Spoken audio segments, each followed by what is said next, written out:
Hi and welcome back to the Halloween series. Today I am going to be painting myself blue and I'm going to show you how I do that with these water activated paints. Clearly you can see that I've used this one a lot because I enjoy being characters that are blue.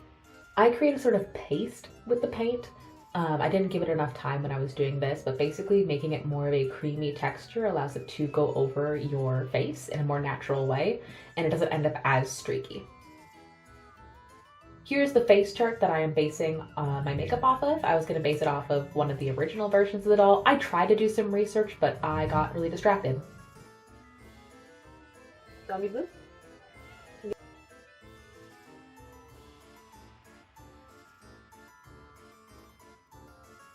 I found that it's a lot easier to blend this with a beauty blender than it is with any other sort of tools, but it also helps to get it on your fingers a lot.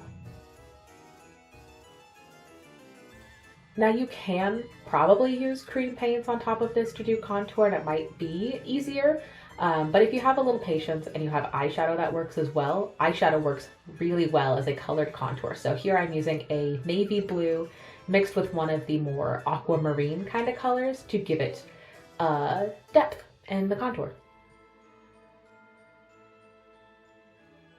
Something you want to be aware of though is being patient and slow. That's sort of the methodology with this kind of paint, because any sort of fast movement or too much pressure can cause the underneath layer to shift.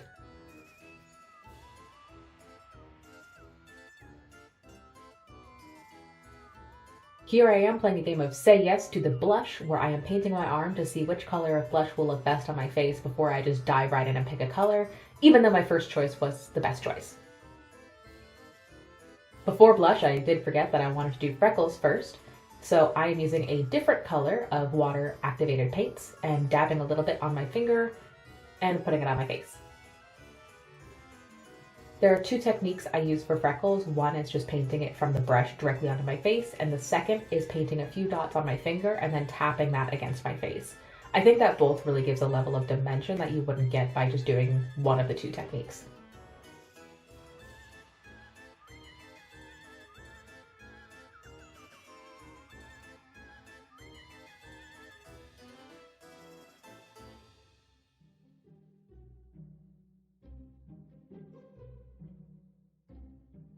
Now for the blush, I'm going in the same areas that I was basically doing the freckles in, so over the nose, across the cheeks, and I'm also doing a little bit of blush right underneath my nose, leaving a small gap of blue to sort of give it that button nose effect.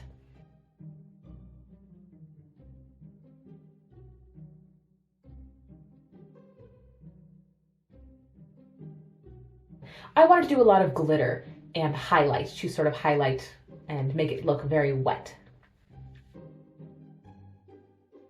Since Lagoona Blue is the daughter of a sea monster, based on the minimal research that I did of this character, I wanted to give her a very wet look. So I'm going in with a lot of this glittery highlight that I have that I bought forever ago, and it has this really cool bluish undertone, which I don't wear normally, but when you're being a character that's blue, it works really well.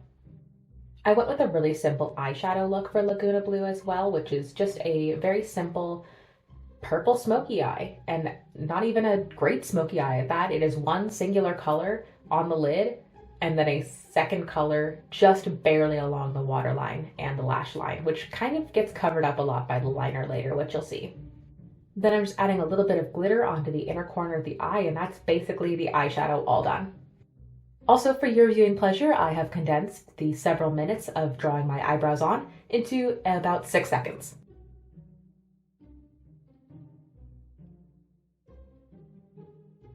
Transition!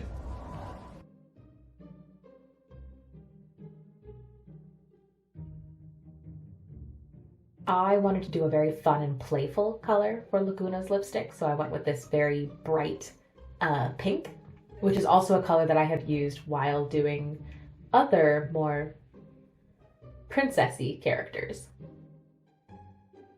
I only just realized now when editing that the reason I smelled that because it smelled good is because I think this is like a candy shop line of lipsticks. That's why there's like donut sprinkles and frosting on the lid.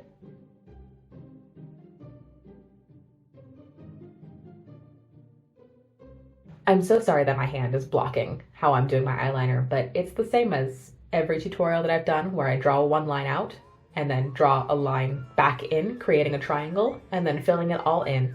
If you want a better look, someday I'll be better at filming. Or you can also go on a fun adventure of watching my old tutorials and seeing which one is the good eyeliner tutorial video. Then I'm getting my lashes ready for fake lashes by adding some mascara so that my blonde bare eyelashes blend in a little bit better. Then you just gotta go in with confidence, and once that glue is ready, slap the eyelash on your eye as fast as you can and squeeze it against your natural lashes until it's on.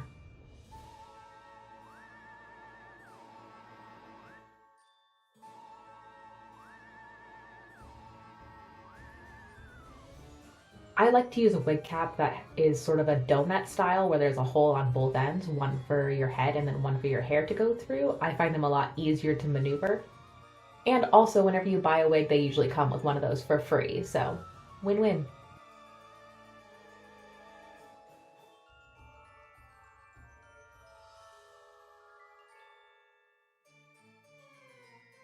This is also the first time I've read the instructions on the back of this book, and I have been storing my wigs incorrectly for years, but that is not going to change for a while. Anyways, putting the wig on is very simple. I bring it and settle it on the front of my head first and then adjust the back. Sometimes there are wig clips that you can slide into your wig cap, but this one did not have that.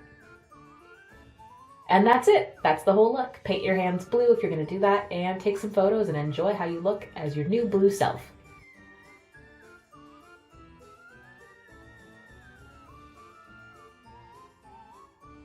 I was really vibing with this look and I did not want to take it off, but the great part about water-based makeup is it comes off in the shower. So thanks so much for watching.